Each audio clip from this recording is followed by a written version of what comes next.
तो नमस्कार दोस्तों, आज हीरो मोटोकॉर्प लिमिटेड कंपनी ने अपने क्वार्टर 4 के रिजल्ट्स को पब्लिश कर दिया है और आज की इस वीडियो में इन्हीं रिजल्ट्स को एनालाइज करेंगे कि इस क्वार्टर में कंपनी का बिजनेस कैसा रहा, कंपनी के रेवेन्यू और प्रॉफिट्स कैसे रहे। उसके साथ साथ हम कंपनी की वैल्यूएशन भी करेंगे कि आज की डेट में कंपनी हमें किस प्राइस में मिल रही है और उस प्राइस के हिसाब से क्या कंपनी ओवर वैल्यूड है या फिर अंडर वैल्यूड है। तो यानी कि हम कंपनी का रिजल्ट के हिसाब से फंडामेंटल एनालिसिस भी करेंगे और साथ साथ कंपनी की वैल्यूएशन भी करेंगे। और अब बात करते हैं कंपनी के रिजल्ट्स के बारे में। तो सबसे पहले तो कंपनी ने 35 रुपये पर इक्विटी शेयर का फाइनल डिविडेंड भी अनाउंस किया है अपने एग्जिस्टिंग इन्वेस्टर्स के लिए, तो उन लोगों के लिए काफ़ी अच्छी ये न्यूज़ है। उसके बाद बात करें अगर रिजल्ट्स की, तो सबसे पहले चेक करते हैं कंपनी के रेवेन्यू। और इस क्वार्टर में कंपनी के रेवेन्यू आए हैं 8,434 करोड़ रुपये, जबकि पिछले क्वार्टर में ये 8,118 करोड़ थे और पिछले साल के मार्च 2022 के क्वार्टर में कंपनी के रेवेन्यू 7,497 करोड़ थे। और यहाँ पर देखें तो क्वार्टर ऑन क्वार्टर बेस पे कंपनी का रेवेन्यू 4% से बढ़ा है और ईयर ऑन ईयर बेस पे कंपैरिजन करें तो उस हिसाब से कंपनी का रेवेन्यू 12% बढ़ा है। तो यानी कि दोनों ही पैरामीटर पे कंपनी ने अपने रेवेन्यू में काफ़ी अच्छी ग्रोथ दिखाई है। और सिर्फ रेवेन्यू की बात नहीं है, अगर हम ओवरऑल भी रिजल्ट देखते हैं तो कंपनी काफ़ी अच्छे रिजल्ट्स आए हैं। कंपनी का रेवेन्यू और साथ साथ नेट प्रॉफिट दोनों ही काफ़ी अच्छे से यहाँ पे इम्प्रूव हुए हैं। उसके अलावा बात करें कंपनी के ऑपरेटिंग प्रॉफिट की, तो इस क्वार्टर में कंपनी का ऑपरेटिंग प्रॉफिट आया है 1089 करोड़ का, जबकि पिछले क्वार्टर में 942 करोड़ था और पिछले साल के मार्च 2022 क्वार्टर में कंपनी का ऑपरेटिंग प्रॉफिट 836 करोड़ था। यहाँ पे देखें तो क्वार्टर बेस पे कंपनी का ऑपरेटिंग प्रॉफिट 16% इंक्रीज हुआ है और ईयर ऑन ईयर बेस पे देखें तो काफ़ी अच्छी 30% ग्रोथ कंपनी के ऑपरेटिंग प्रॉफिट में आई है। उसके बाद बात करें कंपनी के ऑपरेटिंग प्रॉफिट मार्जिन की, तो इस क्वार्टर में कंपनी का ऑपरेटिंग प्रॉफिट मार्जिन भी थोड़ा इंक्रीज हुआ है, इसी वजह से कंपनी के प्रॉफिट्स अच्छे हुए हैं। इस क्वार्टर में कंपनी का ऑपरेटिंग प्रॉफिट मार्जिन आया है 13% का, जबकि पिछले क्वार्टर में 12% था और पिछले साल के मार्च 2022 क्वार्टर में कंपनी का ऑपरेटिंग प्रॉफिट 11% का था। तो दोनों ही क्वार्टर के मुकाबले इस क्वार्टर में कंपनी का ऑपरेटिंग प्रॉफिट भी इंक्रीज हुआ है। उसके बाद बात करें कंपनी के नेट प्रॉफिट की, तो इस क्वार्टर में कंपनी का नेट प्रॉफिट आया 811 करोड़ का, जबकि पिछले क्वार्टर में 721 करोड़ था और पिछले साल के मार्च 2022 के क्वार्टर में कंपनी का नेट प्रॉफिट 621 करोड़ था। यहाँ देखें तो क्वार्टर बेस पे कंपनी का नेट प्रॉफिट 12% इंक्रीज हुआ है और ईयर ऑन ईयर बेसिस पे भी इसमें 16% ग्रोथ आई है।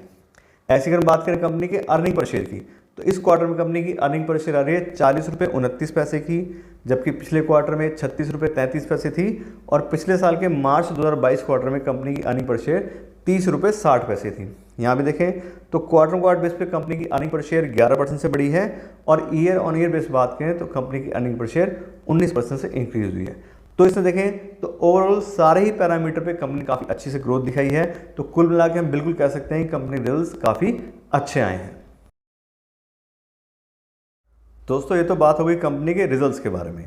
अब हम बात करते हैं कंपनी की वैल्यूएशन के बारे में कि आज के शेयर प्राइस हिसाब से कंपनी ओवर वैल्यूड है या फिर अंडर वैल्यूड है।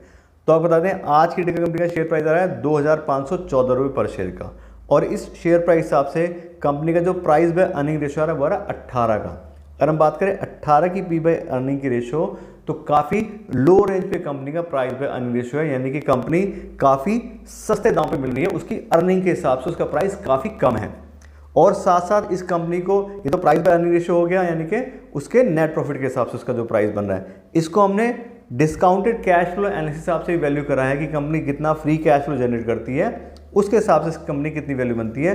तो उस हिसाब से बता दें आज की डेट में कंपनी अपनी फेयर वैल्यू के सिर्फ 45% पे अवेलेबल है, यानी कि 100 रुपये की चीज़ हमें 45 में मिल रही है। एक्चुअली हम उस तरह की कंपनी में पैसा इन्वेस्ट करना पसंद करते हैं जो हमें 50% मार्जिन ऑफ सेफ्टी के साथ मिले, यानी कि जो कंपनी की फेयर वैल्यू है उसके 50% पर अगर कोई कंपनी मिलती है तो हम काफ़ी अच्छी मानते हैं कि हमें लो प्राइस में मिल रही है और ये कंपनी 50 से भी नीचे पे अवेलेबल है। तो काफ़ी अंडर वैल्यूड कंपनी है, एक ऐसी कंपनी जो बहुत ही अच्छे ब्रांड होल्ड करती है, नंबर 1 कंपनी है अपने सेक्टर की और फिर भी हमें काफ़ी कम दाम मिल रही है। और उसका रीज़न भी आपको काफ़ी लोगों को पता होगा, क्योंकि ऑलरेडी जो है इलेक्ट्रिक व्हीकल्स की वजह से जो है इस तरह की जो कंपनी है उनको प्रॉब्लम आ रही है। कॉम्पिटिशन में लोगों को लग रहा है कल को क्या होगा क्या नहीं होगा, लेकिन जहाँ तक मैं समझता हूँ कि जो पावर इस डीजल पेट्रोल वाले व्हीकल्स में होती है उतनी इलेक्ट्रिक व्हीकल्स में नहीं है। उनको आप शॉर्ट डिस्टेंस के लिए यूज़ कर सकते हो, ज़्यादा लॉन्ग के लिए वो नहीं चल पाएंगे। तो वैसे तो देखने वाली बात है कि फ्यूचर में कितना इलेक्ट्रिक व्हीकल्स का, टू व्हीलर्स का अभी रहता है, लोगों अभी तो काफ़ी अच्छे से लोग परचेस करना शुरू करा है, इसीलिए इस तरह की कंपनी के जो शेयर प्राइस हैं वो काफ़ी डाउन चल रहे हैं। फिर भी अगर हम थोड़ा लॉन्ग विजन लेके चलते हैं, और क्योंकि पहले ही बहुत सारी, जैसे बात करें तो हम जो ये है सोलर एनर्जी से बहुत सारी चीज़ें हुई थी, लेकिन फिर भी जो बेसिक रिक्वायरमेंट है उस तरह की चीज़ें हमेशा रनिंग में रहेंगी। तो मेरे हिसाब से हीरो मोटोकॉर्प भी अच्छे से चलेगी, कोई बहुत ज़्यादा इलेक्ट्रिक व्हीकल्स की वजह से कंपनी के सेल्स में, रिवेन्यू में कोई ज़्यादा प्रॉब्लम नहीं आएगी। तो अगर हम थोड़ा सा रिस्क लेके कुछ पैसा इस कंपनी में इन्वेस्ट करते हैं तो मेरे हिसाब से अच्छा डिसीजन रहेगा। बाकी आप अपने रिस्क प्रोफाइल के हिसाब से और कंपनी के रिस्क प्रोफाइल के हिसाब से थोड़ा सोच समझ के ही इन्वेस्ट करें तो बेटर रहेगा। दूसरी बात ये तो कि उन लोगों के लिए जो नया पैसा इन्वेस्ट करना चाह रहे हैं।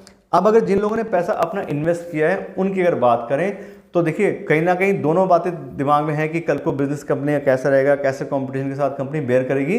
तो ऑलरेडी ये बात करें तो कंपनी भी जो है इलेक्ट्रिक व्हीकल्स की रेंज ऑलरेडी ला चुकी है, उसमें भी काम करना शुरू कर दिया है और एग्जिस्टिंग बिजनेस भी अच्छा चल रहा है। तो अगर आपने ऑलरेडी इन्वेस्ट किया है तो अभी तक तो रिजल्ट में ऐसा कुछ भी दिखाई नहीं दे रहा कि कंपनी के बिजनेस में कोई प्रॉब्लम है।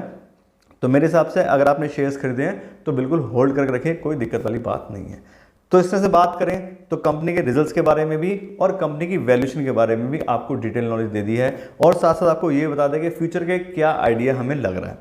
तो उस हिसाब से हीरो मोटोकॉर्प के रिजल्ट्स के लिए अभी के लिए इतना ही रखते हैं। Thank you so much.